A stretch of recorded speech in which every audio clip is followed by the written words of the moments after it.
McCartney. Afternoon. And welcome. Mr. Frost. How are you, Mr. McCartney? Okay, thanks. Fine. This afternoon. It's a lovely afternoon.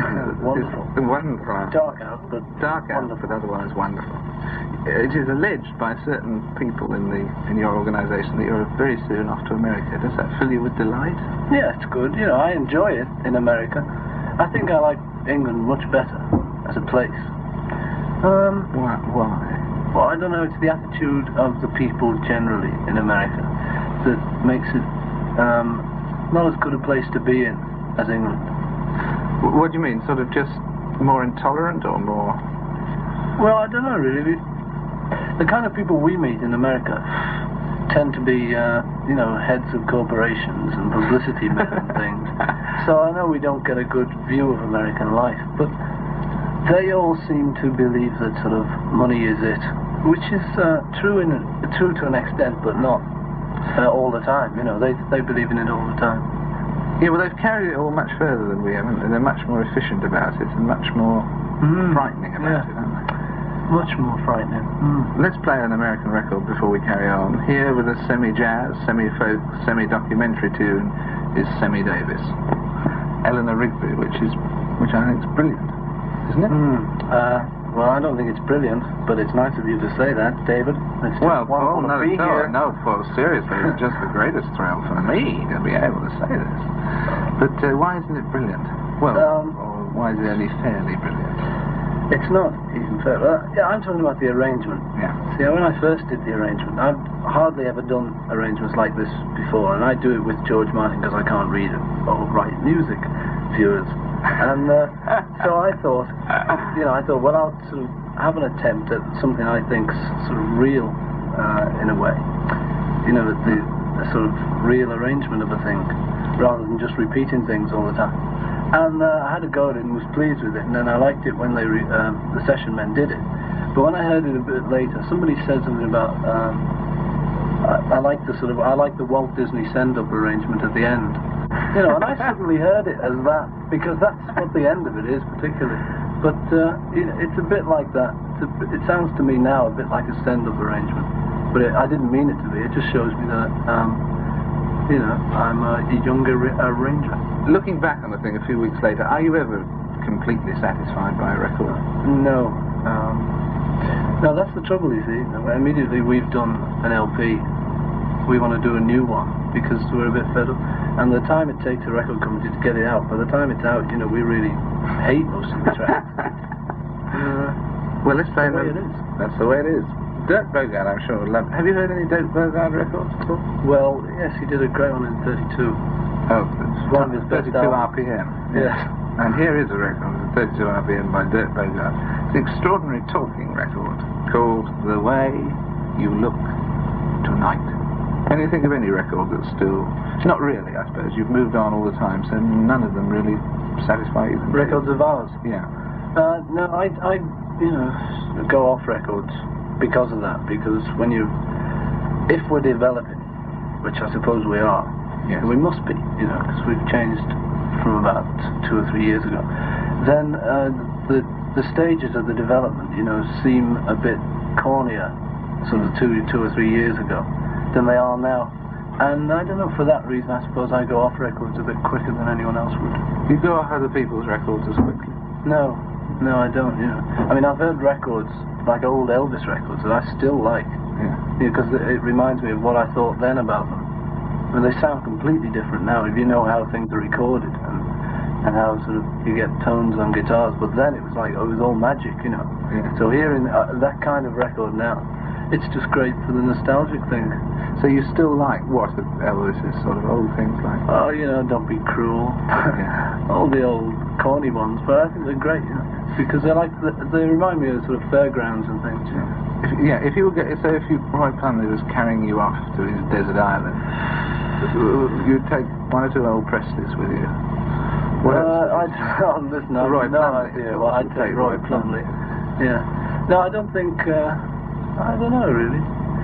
I think I'd just take enough equipment to sort of get a boat back, I think I wouldn't bother with records. Assuming, of course, you also have a gramophone. This is a record by Chris Montez called Fly Me to the Moon.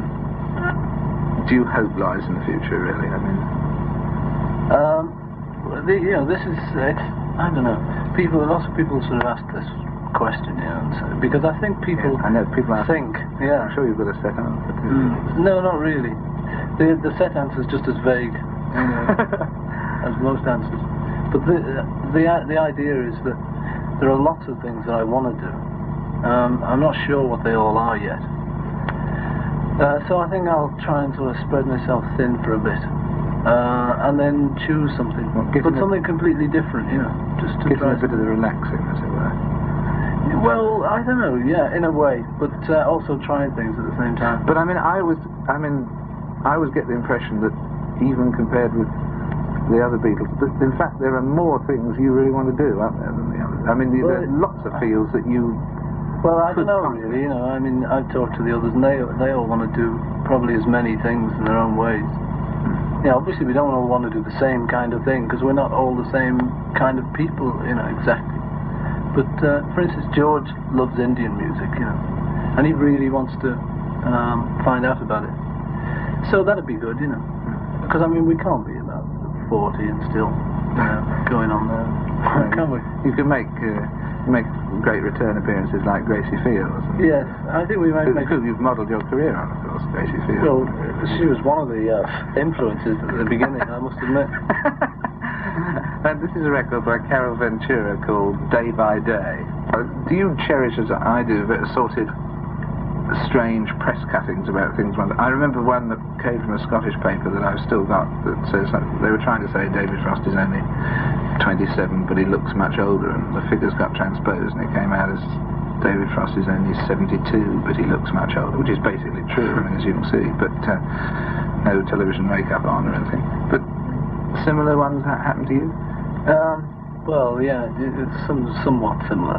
When we were in the States the first time, we got a big publicity build-up and things, and everybody's, was running around and sort of writing stories and things. When we went back the second time, we came in at the other side of America. We came in San Francisco and things, so there were quite a few articles over there, but a lot of the news can't have reached them, at the time, because there was this sports writer in San Francisco Chronicle or something who wrote this article about our arrival, and he was sort of tying it up as a sort of, I don't know, with his lead story and introducing that whole thing. He said that, today there was a lot of screeching and screaming and all the office girls ran over to the window, and then I knew it was, of course, John, Paul, George and Harold, the famous four.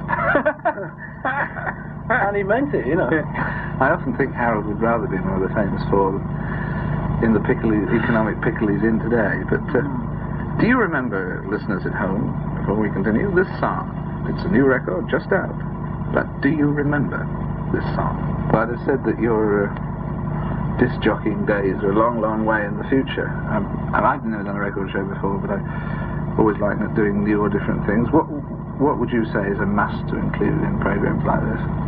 All those sort of little commercials for the program, definitely, I think, How do you mean? Well, sort of where the trumpets sort of go da-dun D, da-dun A, and spell your name out, and then sort of, very good. So like an epic, so it's like a bit of an epic show. And get a few of those listening figures back, off those other people. But those other people who should be nameless and indeed shameless.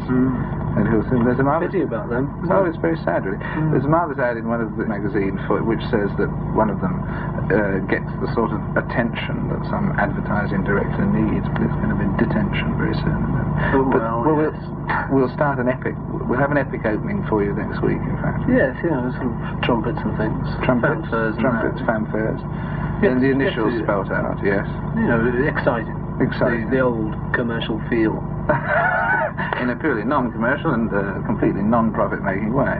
We could bring in the BBC motto, "Nation shall speak peace unto nation," too, couldn't we? Well, the NDO could do the arrangements, Very good. Excellent idea. Yeah. And we could even play songs like this next one. Now, that's a good disc jockey link, isn't it? Yes, that's very good, though. And talking of songs, what better song than this version of one of those songs? Libby Morris usually sings it. This is the original of it. Girls of the Folic Bergère. Come to the end of the programme, Paul. Have you some message for the people of the world? Well, not really, David. I'd just like to say thank you for being a wonderful programme, and I hope everyone enjoyed it as much as I did.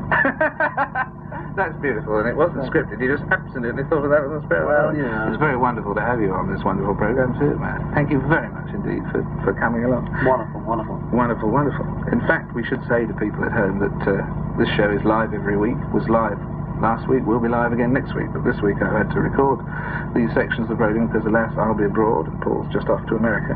Though, of course, thanks once again to the wonderful techniques of the BBC. You know, Wonderful. Wonderful techniques of the BBC, you'd never realise it. Realise it. Realise it. Realise it. Realise it.